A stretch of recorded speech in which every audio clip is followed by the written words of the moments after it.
출애굽기 20장 7절 같이 읽겠습니다. 시작. 너는 내 하나님 여호와의 이름을 망령되게 부르지 말라. 여호와는 그의 이름을 망령되게 부르는 자를 죄 없다 하지 아니하리라. 오늘 우리가 살펴보려고 하는 내용은 10계명의 제3계명인 너는 내 하나님 여호와의 이름을 망령되게 부르지 말라 입니다. 이 계명은 예배의 태도에 관한 것입니다. 지난 시간에 제1계명이 누구에게 예배해야 되는가에 관한 예배의 대상에 관한 것이었다면 제2계명은 어떻게 예배할 것인가, 즉 예배의 방법에 관한 계명이다라는 것을 살펴보았습니다. 제3계명에서는 하나님께 예배할 때 어떤 태도로 해야 하는가 다시 말씀드려서 하나님을 어떻게 부르며 예배해야 하는가에 관한 문제를 가르쳐주고 있습니다. 망령되게라고 했는데요, 이 망령되게라는 말에는 몇 가지 뜻이 담겨져 있습니다. 첫 번째는 헛되게라는 뜻입니다. 성경에서는 이 말을 우상을 말할 때 주로 사용됐습니다. 레위기 19장 4절 같이 보시죠. 시작. 너희는 헛된 것들에게로 향하지 말며 너희를 위하여 신상들을 구워 만들지 말라. 나는 너희의 하나님 여호와이니라. 우상이나 두어 만든 신상들은 모두 헛된 것들입니다. 왜 그렇습니까? 그 조각품이 아무리 위대한 예술적 가치를 가진 것이라 할지라도 그것이 인간의 소원을 이루어 주거나 혹은 사람의 고민을 풀어줄 능력이 없기 때문에 그렇습니다. 시편 115편 4절부터 8절 보시죠. 그들의 우상들은 은과 금이요 사람이 손으로 만든 것이라. 입이 있어도 말하지 못하며 눈이 있어도 보지 못하며 귀가 있어도 듣지 못하며 코가 있어도 냄새 맡지 못하며 손이 있어도 만지지 못하며 발이 있어도 걷지 못하며 목구멍이 있어도 작은 소리조차 내지 못하느니라. 우상들을 만드는 자들과 그것을 의지하는 자들이 다 그와 같으리로다. 아멘.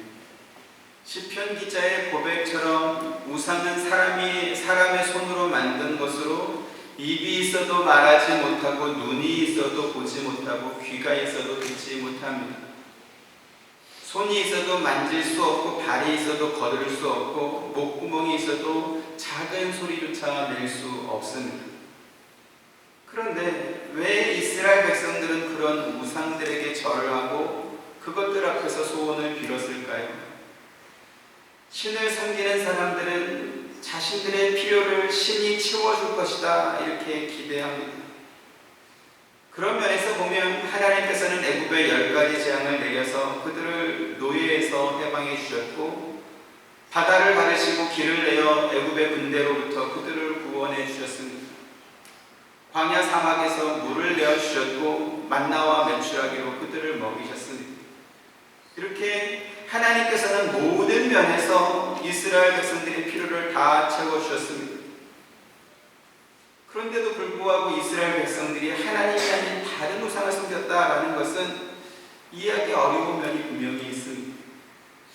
그런데요, 우상과 하나님이 다른 결정적인 차이가 있습니다. 어떤 차이일까요? 그것은 우상은요, 사람이 어떻게 살든지 전혀 간섭하지 않는다라는 것입니다.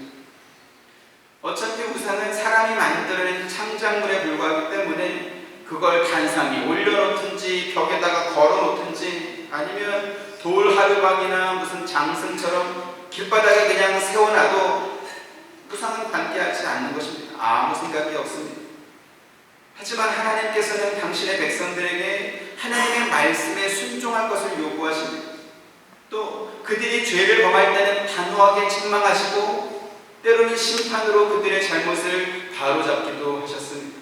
신명기 30장 15절부터 18절 보라, 내가 오늘 생명과 복과 사망과 화를 내 앞에 두었나니 곧 내가 오늘 내게 명령하여 내 하나님 여호와를 사랑하고 그 모든 길로 행하며 그의 명령과 규례와 법도를 지키라 하는 것이라. 그리하면 내가 생존하며 번성할 것이요 또 내 하나님 여호와께서 내가 가서 차지할 땅에서 내게 복을 주실 것입니다. 그러나 네가 만일 마음에 돌이켜 듣지 아니하고 유혹을 받아 다른 신들에게 절하고 그를 섬기면 내가 오늘 너희에게 선언하노니 너희가 반드시 망할 것이라. 너희가 요단을 건너가서 차지할 땅에서 너희의 날이 길지 못할 것이니라. 지금 바로 이것이 이스라엘 백성이 반복해서 우상을 섬겼던 이유입니다. 사람들이 우상을 섬기는 이유는 명확합니다. 뭡니까?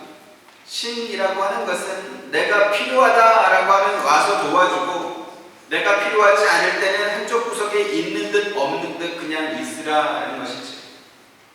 이렇게 헛된 우상을 섬기던 사람들은 하나님을 섬길 때도 그와 같은 습관이 똑같이 나옵니다.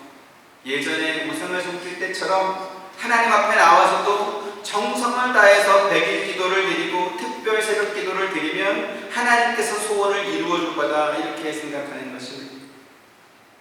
평상시에 늘 하나님께 기도하는 사람이라면 왜 100일 기도나 특별 새벽 기도를 해야 할까요? 특별한 정성이 필요하다라는 말은 평상시에는 그렇게 하지 않았다라는 그러한 뜻 아니겠습니까? 하나님의 이름을 망령되게 부르지 말라라는 말은 아무것도 할 수 없는 조각품에 불과한 우상에게 소원을 비는 것처럼 그렇게 하나님의 이름을 부르지 말라라는 뜻이기 때문에 그렇습니다. 다시 말씀드려서 내가 필요할 때만 하나님 앞에 나와서 기도하고 필요하지 않으면 자기 마음대로 세상을 살아야 되는 그러한 삶의 태도는 우상을 섬기는 것과 같다라는 그러한 의미입니다. 자주 말씀드리지만 이스라엘 백성들이 하나님을 섬기지 않은 적은 한 번도 없습니다. 그 대신에 우상을 섬기는 것처럼 하나님을 섬겼고 또 하나님과 우상을 함께 섬겼습니다. 그래서 그들이 망했습니다. 두 번째로 망령되게라는 말에는 거짓되게라는 뜻이 포함되어 있습니다. 성경에 보면 레위기 19장에 거짓 맹세함으로 내 하나님의 이름을 욕되게 하지 말라, 이렇게 말씀합니다.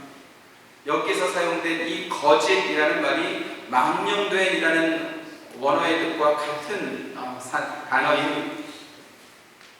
하이델베르그 유리문답 99번에서는 저주나 거짓 증거 또는 불필요한 맹세를 하면서 하나님의 이름을 욕되게 하거나 잘못 사용하지 말아야 한다, 이렇게 가르치고 있습니다. 사람들이 거짓말을 하는 이유가 무엇일까요? 그것은 자기에게 이익이 되기 때문에 그렇습니다. 거짓말이라고 말을 하니까 상대방을 속이려는 목적으로 사실이 아닌 내용을 말하는 것, 이렇게만 생각하기 쉽습니다. 그런데요, 거짓을 말하는 것만이 거짓말이 아닙니다. 자신의 이익을 이루기 위해서 다른 사람의 신용을 도용하는 것, 그것도 거짓말입니다. 그렇게 이용되는 가장 대표적인 거짓말이 교회에서 받은 직분을 이용해서 자신의 신용을 증명하려고 하는 그러한 것이 될 것입니다. 사도행전 6장에 보면 성도들 가운데 7명을 택해서 집사를 세운 내용이 나옵니다. 7명의 집사들은 사도들이 말씀 연구하는 것과 기도하는 일에 더 집중해서 복음 전파에 힘쓸 수 있도록 사도들을 대신해서 구제하는 일이나 봉사하는 일을 맡아서 하기 위해서 세워진 사람들입니다. 그런데요, 초대교회에서 최초로 순교한 사람이 바로 그 7 집사 가운데 한 사람이었던 스데반이었습니다. 또 사마리아 성에 가서 복음을 전했던 사람도 7 집사 중에 한 사람이었던 빌립이었습니다. 예수님께서 예루살렘과 온 유대와 사마리아와 땅 끝까지 이르러 내 증인이 되리라, 이렇게 말씀했는데 그 예수님의 말씀을 사도들보다 집사들이 먼저 가서 하겠다라는 것입니다. 이것은 초대교회에서 집사 직분을 받은 사람들이 교회에서 봉사하는 일과 복음 전하는 것 외에 다른 이유나 다른 목적으로 자기들이 받은 그 직분을 사용하지 않았다는 것을 증명해 주는 것입니다. 왜 이것이 중요할까요? 교회에서 받은 직분은 마치 자신의 믿음이 객관적으로 증명된 것처럼 사용하는 그러한 사람들이 우리 주변에 너무나 많이 있기 때문에 그렇습니다. 교회에서 받은 직분은 그 사람의 믿음이나 혹은 그 사람의 신용을 증명하지 않습니다. 꼭 기억하시기 바랍니다. 한번 따라해 보시죠. 교회에서 받은 직분은 교회에서 받은 직분은 그 사람의 믿음이나 사람의 믿음이나 그 사람의 신용을 증명하지 않습니다. 그 사람의 신용을 증명하지 않습니다. 그래서 누군가가 교회가 아닌 다른 곳에서 나는 목사요, 나는 장로요, 나는 권사요 이렇게 자신을 소개한다고 한다면 그 말만 듣고 야, 저 사람은 믿음이 좋겠구나, 저 사람은 신용이 있겠구나 그렇게 생각하지 말아야 될 것입니다. 사람에 대한 신용은 그 사람이 평소 하는 말이나 행동이나 습관이나 혹은 평소에 그 사람이 했던 약속을 신실하게 잘 지키는지를 통해서 확인할 수 있을 것입니다. 만약에 그 사람에 대한 신용을 잘 모르겠다고 한다면 그 사람과 가까운 사람에게 물어봐서 증언을 듣거나 혹은 은행 같은 데서는 그 사람이 제시하는 보증물 같은 것들을 통해서 그 사람의 신용을 생각하고 평가할 것입니다. 제가 지금 드리는 이 말씀이 무슨 지나치게 까다롭거나 혹은 의심병이 많은 사람이어서 그래서 사람을 못 믿는 그런 것입니까? 그런 과민반응입니까? 그건 아닐 것입니다. 나의 부주의함 때문에 생길 수 있는 손해를 막고 건강한 인간관계를 지속할 수 있는 어떤 보편적인 상식과 경험칙을 따르는 것입니다. 만약에 상대방이 신뢰하기 어렵다 이렇게 생각이 된다면 그 사람과는 중요한 약속을 하지 않는 것이 현명할 것입니다.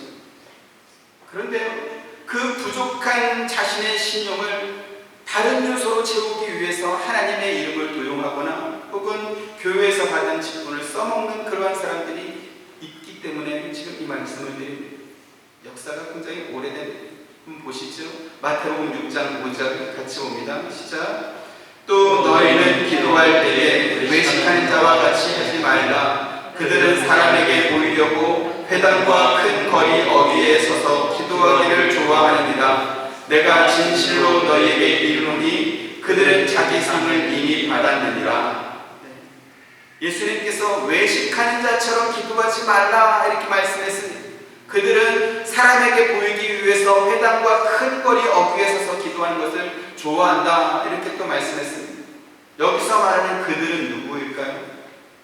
종교상의 규약과 재판 법규에 정통한 서기관들을 가리켜 말하는 것입니다. 서기관은 율법학자들입니다. 서기관이 되기 위해서는 율법을 가르치는 선생님으로부터 개인적으로 지도를 받고 오랫동안 훈련과 또 학습 과정을 거쳐야 했습니다. 사도 바울도 가말리엘의 문화생으로서 율법을 배웠습니다. 이처럼 훈련과 수련의 과정을 통해서 종교적인 규칙과 또 재판 법규를 해석하는 능력이 검증이 되면 그에 관해서 결정을 내릴 수 있는 랍비의 권위를 부여받았습니다. 그래서 그 사람들은 율법을 해석하고 그에 따른 세칙들을 만들 수 있었습니다. 오늘날 국회가 하는 그러한 역할 비슷한 것을 했던 것이죠. 또 그러한 규칙들을 일반 시민들의 종교 생활이나 일상 생활에서 적용할 수 있도록 그 사람들은 조율하는 일도 또 해주었습니다. 그래서 당시 서기관이 했던 일을 오늘날로 적용해서 설명을 드리면 변호사 같은 사람이었다 이렇게 말씀드릴 수 있습니다. 지금이야 변호사들이 로펌에 들어가거나 자기 사무실을 만들어서 그래서 영업을 하지만 당시 서기관들은 회당과 큰 거리 어귀를 돌아다니면서 분쟁이 생긴 사람들의 문제를 해결해 주곤 했습니다. 그래서 많은 문제를 해결해 주면 당연히 더 많은 돈을 벌 수 있었습니다. 그렇다면 그 서기관들은 어떤 방법으로 사건을 많이 수임할 수 있었을까요? 자기들이 하나님과 가까운 믿음이 좋은 사람이라서 공정한 판결을 내릴 수 있다라는 것을 사람들에게 객관적으로 보여주어야 했습니다. 그래서 야, 저 사람은 믿음이 좋은 사람이니까, 저 사람은 하나님과 가까운 사람이니까 이 판결을 정직하게 해주겠구나. 그래서 그것을 증명받기 위해서 어떠한 방법을 썼다는 것이죠. 그게 뭡니까? 사람에게 보이려고 회당과 큰 거리 어귀에 서서 기도하고 중언부언 말을 많이 하면서 기도하는 그러한 모습을 보여주면서 자기를 광고했던 것입니다. 백성에게 율법을 가르쳐주는 사람으로 교육받은 이 서기관들이 자기의 수익을 올리기 위해서 서기관이라는 직분을 이용했다라는 것이죠. 그래서 예수님께서는 그런 자들을 외식하는 서기관과 바리새인들이라고 지적했던 것입니다. 자, 그러면 외식하는 서기관과 바리새인 같은 사람들이 지금은 없을까요? 지금도 많이 있습니다. 자신의 신용이나 능력을 객관적으로 증명한 것이 하나도 없는데 나는 어느 교회 장로요, 어느 교회 목사요 그러면서 그러한 직분으로 자기를 증명하려는 사람들이 있다라는 것이지. 제가 다시 강조해서 말씀드리지만 교회 밖에서 누군가 여러분들에게 그런 식으로 접근한다라고 한다면 그 사람과는 중요한 계약을 맺거나 혹은 신뢰가 필요한 그러한 일들을 하지 마시기 바랍니다. 언제까지요? 여러분 눈으로 확인하고 증명될 때까지 아, 저 사람은 목사라고 하더니 정말 목사 같구나. 저 사람은 장로라고 하더니 정말 장로 같구나. 그것이 여러분들에게 객관적인 삶의 모습으로 증명될 때까지 기다리시길 바랍니다. 왜 그것이 중요하죠? 자기 이익을 위해서 하나님의 이름이나 거룩한 직분을 거짓되게 사용하는 사람들이 있기 때문에 그렇습니다. 세 번째로는 망령되게라는 말 속에는 가볍게라는 뜻이 포함되어 있습니다. 하이델베르그 교리문답에서는 우리의 모든 말과 행실에서 그분이 영광을 얻도록 해야 된다라고 말합니다. 영광이라는 말 속에는 무겁다라는 의미도 포함되어 있습니다. 또 하나님의 이름을 저주하거나 거짓, 맹세나 불필요한 서약으로 욕되게 사용하거나 잘못 사용하는 것을 하나님께서는 금하신다 이렇게 또 가르치고 있습니다. 레위기 24장에 보면 아버지는 애굽 사람이고 어머니는 이스라엘 사람인 어떤 소년이 이스라엘 사람과 싸우다가 여호와의 이름을 저주하는 일이 생겼습니다. 그러자 사람들이 그 아이를 붙잡았습니다. 여호와의 이름을 모독하고 저주한 아이를 붙잡아서 일단 다근 후에 그 아이를 어떻게 해야 되는지 하나님께 묻고 기다렸는데 하나님께서 이렇게 말씀했습니다. 레위기 24장 10절부터 16절 이스라엘 자손 중에 그의 어머니가 이스라엘 여인이요 그의 아버지는 애굽 사람인 어떤 사람이 나가서 한 이스라엘 사람과 진영 중에서 싸우다가 그 이스라엘 여인의 아들이 여호와의 이름을 모독하며 저주함으로 우리가 끌고 모세에게로 가니라. 그의 어머니의 이름은 스로미시로 단지파 히브리의 딸이었더라. 그들이 그를 가두고 여호와의 명령을 기다리더니 여호와께서 모세에게 말씀하여 이르시되 그 저주한 사람을 진영 밖으로 끌어내어 그것을 들은 모든 사람이 그들의 손을 그의 머리에 얹게 하고 온 회중이 돌로 그를 칠지니라. 너는 그 이스라엘 자손에게 말하여 이르라. 누구든지 그의 하나님을 저주하면 죄를 당할 것이요 여호와의 이름을 모독하면 그를 반드시 죽일지니 온 회중이 돌로 그를 칠 것이니라. 거류민이든지 본토인이든지 여호와의 이름을 모독하면 그를 죽일지니라.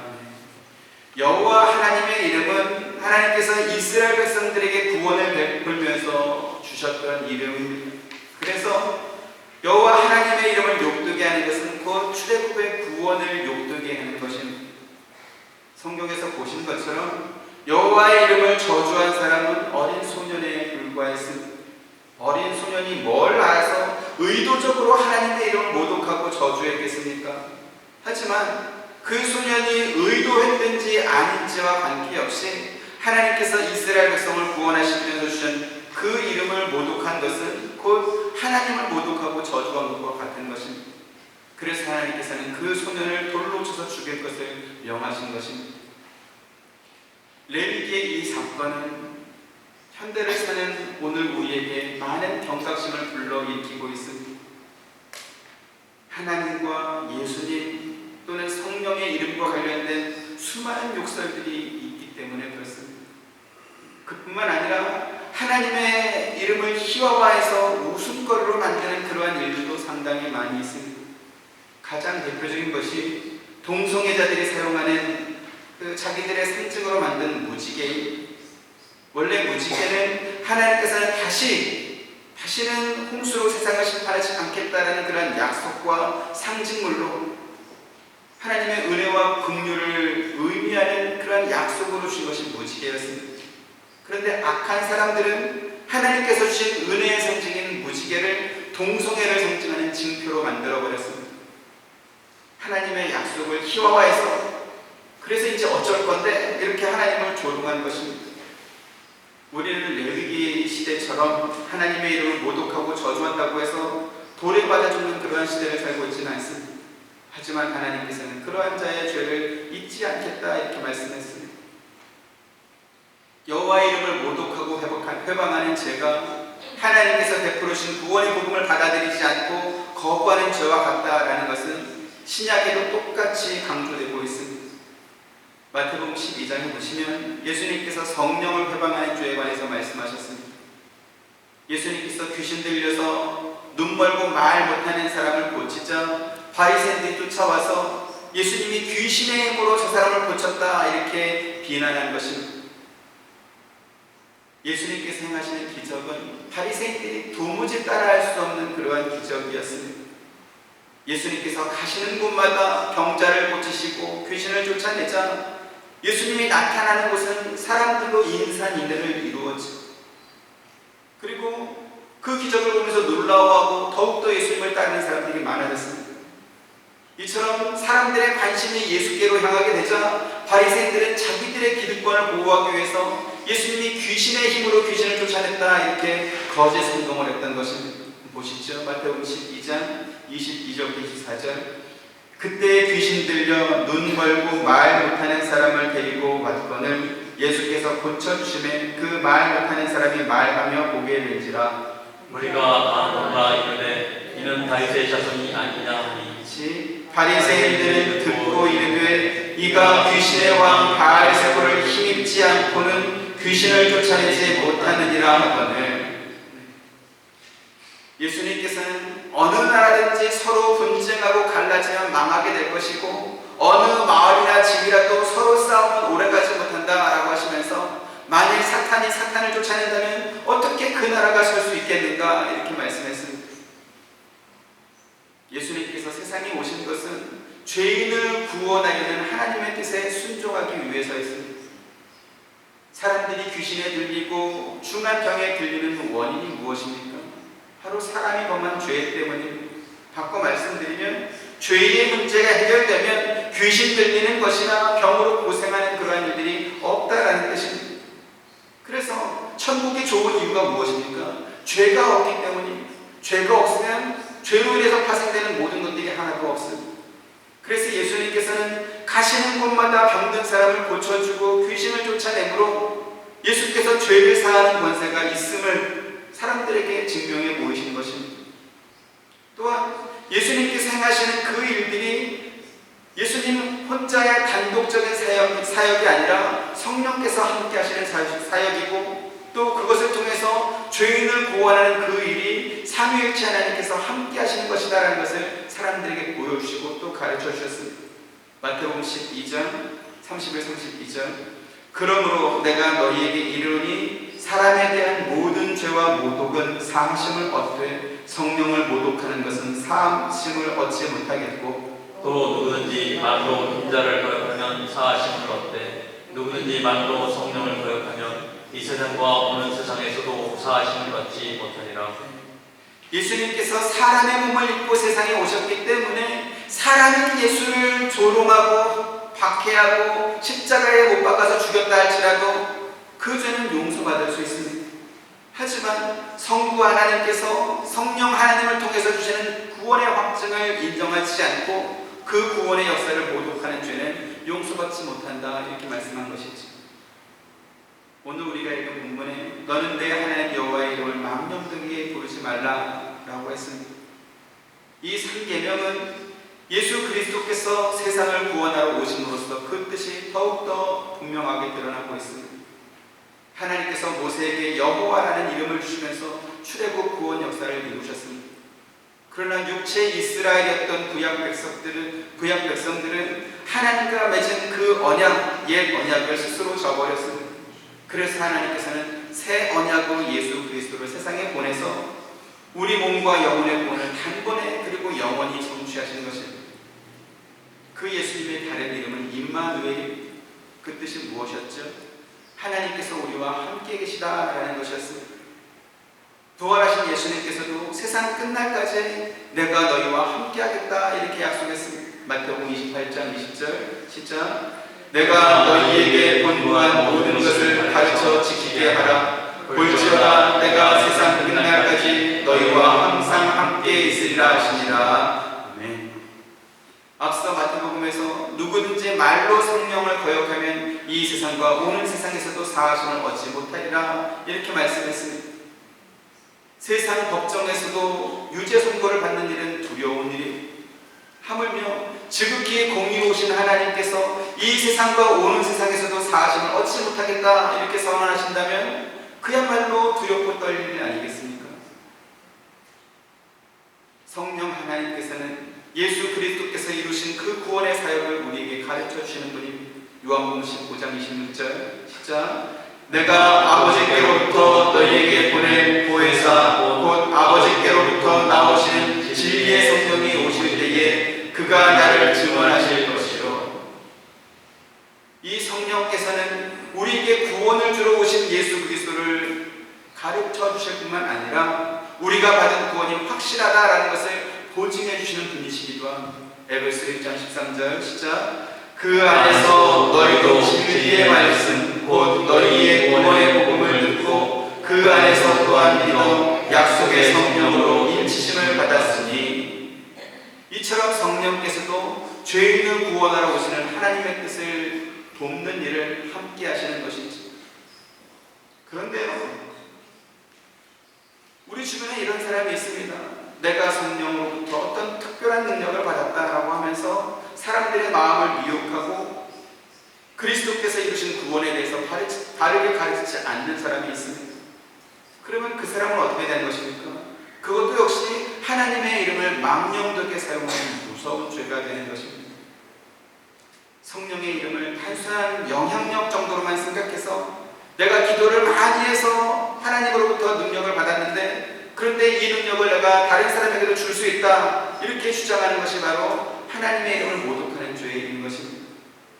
그런가 하면 자기의 생각을 마치 하나님의 뜻이라고 말하는 그러한 것도 역시 하나님의 이름을 망령되게 사용하는 것입니다.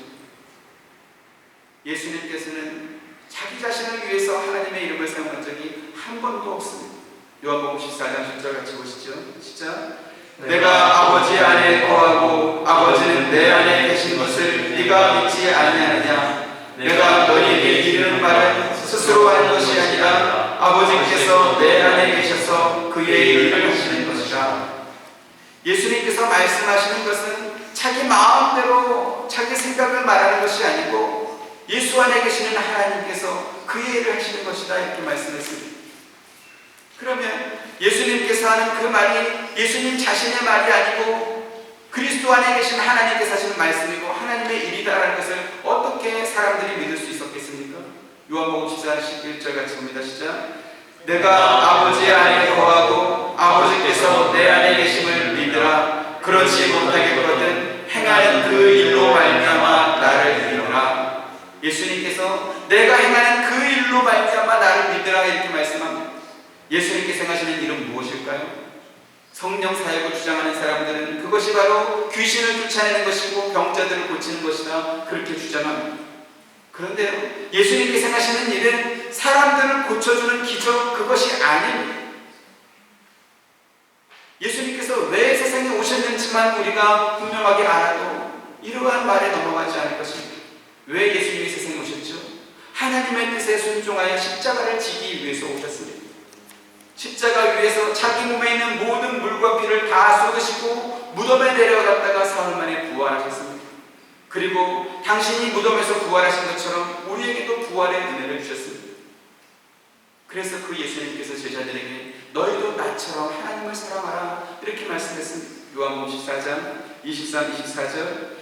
예수께서 대답하여 이르시되 사람이 나를 사랑하면 내 말을 지키리니 내 아버지께서 그를 사랑하실 것이요 우리가 그에게 가서 거처를 그와 함께 하리라. 나를 사랑하지 아니하는 자는 내 말을 지키지 아니하나니 너희가 듣는 말은 내 말이 아니요 나를 보내신 아버지의 말씀이니라. 기독교 신앙을 가진 사람의 믿음이나 그 사람의 신령함은 어떻게 증명됩니까?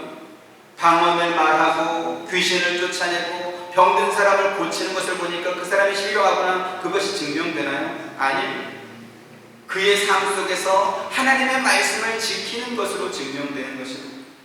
그 말씀은 예수님의 제자들과 사도 바울과 초대교회 성도들이 지켰던 것처럼 환난과 핍박이 오고 목숨을 내놓아야 되는 그러한 상황에서도 하나님 말씀에 순종함으로 지켜내는 것입니다. 그런데요, 하나님의 이름을 망령되게 일컫는 사람들, 경건을 자기의 이익의 수단으로 삼는 그러한 사람들은 마치 아까 우리가 살펴봤던 그 서기관들처럼 성령 이름을 빙자하고 직분을 이용해서 자기를 위해서 살더라는 것이지. 내가 당신을 위해서 기도했더니 하나님께서 나한테 이런 말씀을 주시더라 이러면서 성경 구절 하나 이렇게 건네주면 그 사람이 건네주는 그 성경 말씀이 정말로 하나님께서 나에게 주신 그런 말씀입니까? 여러분, 이것을 잘 기억해야 될 것입니다. 요한복음 14장 26절 보시죠. 시작.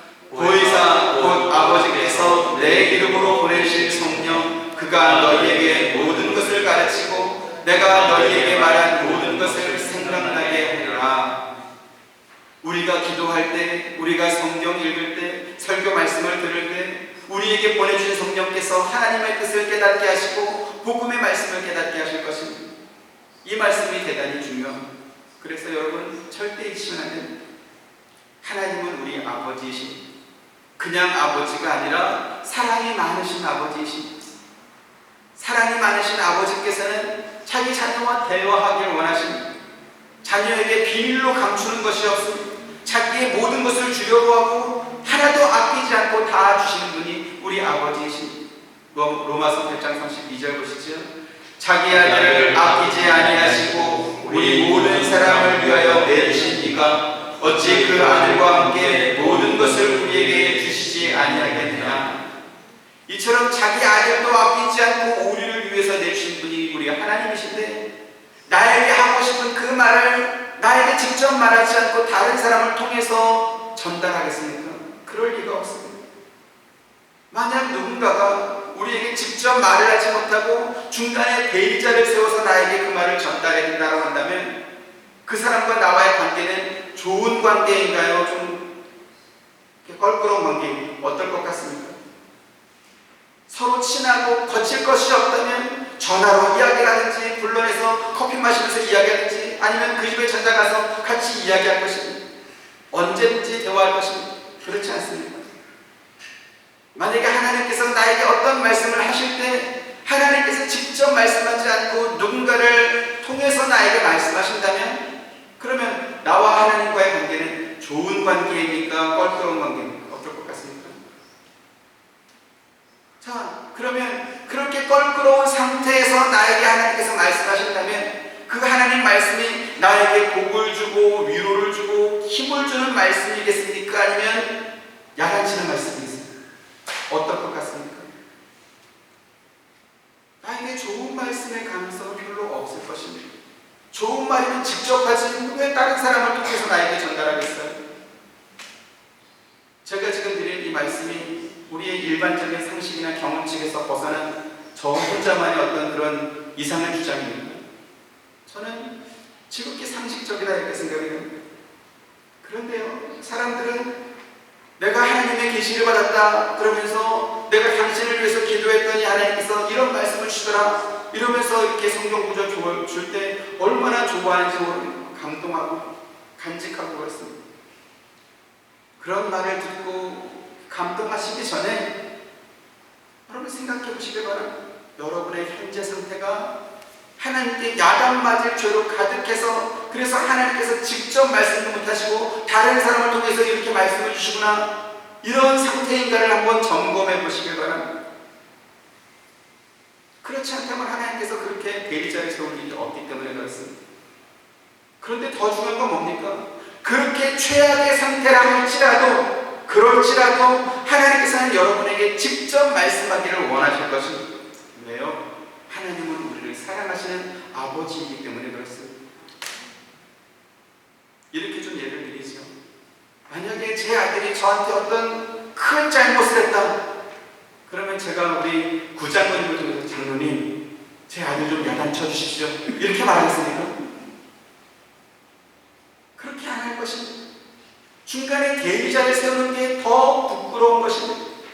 아무리 큰 잘못을 제 아들이 했다 할지라도 아들과 저하고 둘 사이에서 해결할 일이지 동네방네 떠들면서 내 아들이 이런 놈이요 이렇게 말하겠습니까? 그건 제 제 얼굴에 침 뱉는 것입니까? 절대 그렇게 하지 않을 것입니다.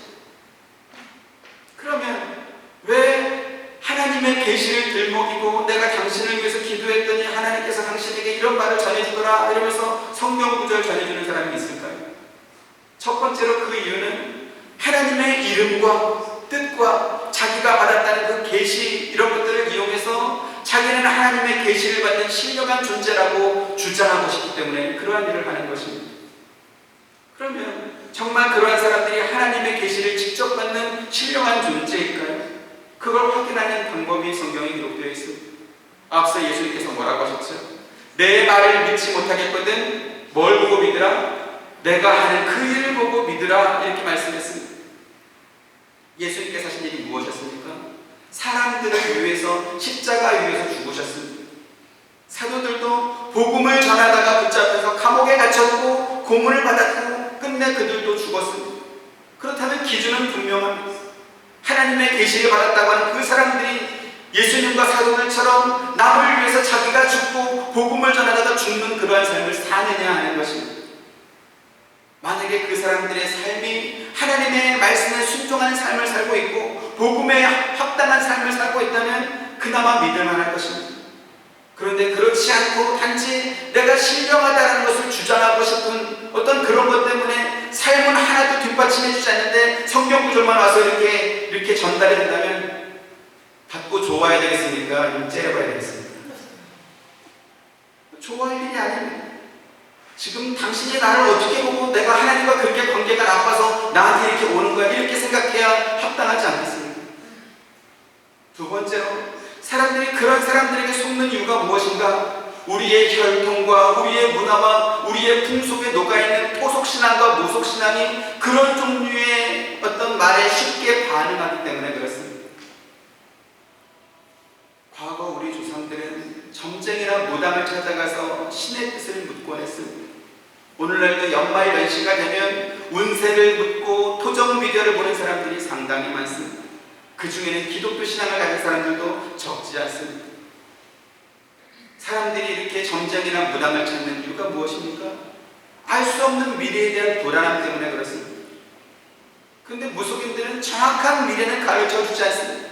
언제쯤 무슨 일이 무슨 운세가 들어올 텐데 그때 이런 종류의 일을 하면 좋겠다 이렇게 분명하지 않은 두루뭉술한 그러한 조언을 해줍니다. 그러면 그 무속인들이 점쳐준 미래가 정확하게 이렇게 이루어집니까? 아니면 그 전개가 틀렸을 때 그 사람들이 책임지는 건 있습니까? 그런 것도 없습니다. 맞으면 용한 점쟁이가 되는 것이고 아니면 말고 그거 아니겠어요? 그런데 참 희한하게도 그 무속인을 찾아가고 점쟁이를 찾아가는 사람들은 그 사람들이 해준 말을 참조해서 현실에 맞는 답을 찾으려고 애를 씁니다. 그러다가 그 말이 맞으면 그 사람 무속인이 용해서 그렇게 맞는 것이고 잘못되면 자기가 대비하지 못한 그러한 책임이 되는 거예요. 세상에 이것보다 남는 강사가 어디 있어요? 대충 말해줘도 알아서 열심히 살다가 잘되면 당신 때문에 그렇습니다 하고 잘못되면 내가 잘못해서 이랬습니다. 그러니까 완전히 남는 장사죠. 오늘날 기독교를 떠난 사람들이 상당히 많습니다. 이유가 뭐냐고 했더니 과학적이지 않고 이성적이지 않아서 그렇답니다. 그런데 정직은 오히려 훨씬 더 많아집니다. 4배 늘었답니다. 아이러니지. 무속인을 찾는 대부분 사람들은 그 사람들이 하는 말을 믿지 않는다 이렇게 말합니다. 그런데 그 사람이 해준 말이 맞냐 틀리냐는 하나도 중요하지 않습니다. 대신에 알 수 없는 불안한 미래보다는 그 사람들이 해준 말을 참조해서 내가 내 상황을 통제해 나가는 그러한 것을 중요하게 여기는 것입니다. 그런데 이러한 토속신앙, 무속신앙의 풍속이 교회 안에 스며들어서 점쟁이도 아니고 무당도 아닌 사람이 신령한 척하면서 성경 구절을 이렇게 나눠주는 그러한 일을 합니다. 앞서도 말씀드렸지만 희한한 것은 그런 사람들이 그렇게 전해줄 때 그걸 받고 감동합니다. 야, 저 사람이 나를 위해서 기도해주다가 이렇게 성경 말씀 받았구나 하면서 막 품속에 간직하고 이렇게 뺏어보고 오랫동안 지갑을 넣고 다니고 그렇게 합니다. 성경 한번 더 보시죠. 시드기야가 유다의 왕으로 있을 때 하나냐라는 선지자가 있었는데 그가 한 예언을 했습니다. 하나님께서 2년 내에 바벨론을 심판하시고 포로로 끌려갔던 백성들과 또 빼앗겼던 성전의 기물들이 돌아오게 될 것이다, 이렇게 예언한 것입니다. 민족주의적 관점에서 보면 하나냐는 포로로 붙잡혀간 종족들을 유해주고 성전의 기물들이 또 가족들을 빼앗겨가지고 상심한 그러한 백성들에게 어떤 희망과 위로를 주는 애국자라고 볼 수도 있을 것입니다. 근데 문제는 뭐냐면 그가 하나님의 말씀을 전달하는 자가 아니라 거짓 선지자였다는 것입니다. 하나냐는 자기가 책임질 수 없는 예언을 했습니다. 하나님께서 바벨론을 심판하실 것이다 라는 그러한 예언과 2년 내에 포로로 끌려갔던 우리 가족들이 다 돌아오고 빼앗겼던 성전의 기물도 다 되찾을 수 있을 것이다, 이렇게 예언한 것이죠. 그러자 하나님께서 예레미야 선지자를 하나냐에게 보내서 이렇게 말씀합니다. 예레미야 28장 15절부터 17절. 선지자 예레미야가 선지자 하나냐에게 이르되 하나냐여 들으라. 여호와께서 너를 보내지 아니하셨거늘 네가 이 백성에게 거짓을 믿게 하는도다. 그러므로 여호와께서 이와 같이 말씀하시되 내가 너를 지면에서 제하리니 네가 여호와께 폐역한 말을 하였습니다. 네가 금년에 죽으리라 하셨느니라 하더니 선지자 하나냐가 그해 7째 달에 죽었더라. 하나님께서는 책임질 수 없는 예언을 하면서 자기의 말이 마치 하나님께서 사람들에게 전달하라고 준 것처럼 그렇게 거짓말했던 하나냐를 심판하겠습니다. 오늘 제3계명에 너는 내 하나님 여호와의 이름을 망령되게 부르지 말라라고 말씀합니다. 선지자도 아닌 사람이 선지자인 척하고 신령한 삶을 살지 않은 사람이 신령한 척하는 그러한 사람들을 하나님은 싫어하신다라는 것이죠. 내가 그들을 죄 없다 하지 아니하리라, 이렇게 말씀했습니다. 그러면 왜 그런 사람들이 계속 생기는 것일까요? 그거는 찾는 사람들이 있어서 그렇습니다. 수요가 있는 곳에 언제나 공급이 있습니다. 찾는 사람이 없는데 어떻게 파는 사람이 있을 수 있겠습니까? 그래서 우리가 성경을 잘 배워야 되고 성경에 기초한 신앙생활을 해야 되는 것입니다. 하나님의 이름을 망령되게 부르고 예배하면서도 뭐가 잘못됐는지 하나도 모르고 아무데나 쫓아다니고 아무나 주는 성경 구절 받아가지고 감동하고 그러면 안 되는 것입니다. 교회 안에 들어온 무속신앙, 토속신앙의 전제가 너무나 많습니다.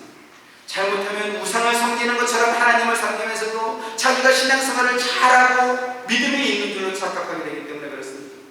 그런데 하나님께서는 그러한 신앙을 가르쳐서 우상숭배라고 말씀하셨고 하나님의 이름을 망령되게 일컫는 것이라고 말씀했습니다. 저와 여러분, 우리 한빛 장로교회는 하나님의 이름을 존귀하게 여기며 성경에 기초한 올바른 신앙생활, 예배생활 할 수 있게 되기를 주님의 이름으로 축원드립니다. 은혜로우신 아버지 하나님, 하나님의 이름을 망령되이 일컫는 우리의 삶 속에, 우리의 문화 풍속 속에 들어와 있는 우상과 관련된 종교심이 너무나 많은 것을 다시 한번 성경을 통해서 확인해 봅니다. 하나님께서 우리에게 가르쳐 주시네요. 예수 그리스도께서 또 주의 제자들과 사도들이 걸어갔던 신앙의 발걸음과 같이 성경에 기초한 올바른 신앙생활을 할 수 있도록 우리의 믿음을 주의 말씀 위에 굳게 세워주옵소서. 예수님의 이름으로 기도드립니다. 아멘. 지금은 우리 주 예수 그리스도의 은혜와 하나님의 크신 사랑과 보혜사 성령님의 감화감동 교통하심, 주의 말씀을 듣고 순종하며 나아가길 원하는 사랑하는 모든 성도들의 머리 위와 가정과 성업과 하시는 모든 일들 가운데 지금부터 영원토록 함께 있기를 축원하옵나이다. 아멘.